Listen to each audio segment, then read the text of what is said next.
Hi, I'm Dr.Rasya Dixit. I'm a dermatologist in private practice in Bangalore. I have been practicing from the last 18 years. Dermaroller is basically a device which has multiple needles in it, which is rolled on a particular area of the skin or the scalp to promote a micro injury or a controlled injury to the skin, which increases collagen formation, which increases microcirculation and brings a lot of growth factors to the area. So there is a stimulation of new skin or a stimulation of new hair growth. Yes, definitely Dermaroller is one of the techniques we use to stimulate hair growth in the scalp which has lost its natural hair growth.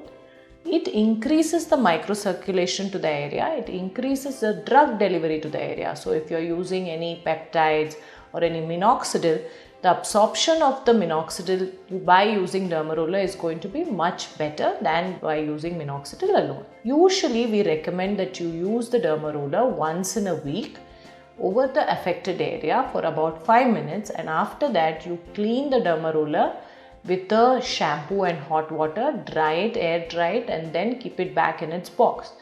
A Dermaroller of at least 1 millimeter size has to be used. 6 to 8 weekly treatments of Dermaroller. It is going to become blunt, so you have to replace the Dermaroller every 6 to 8 weeks.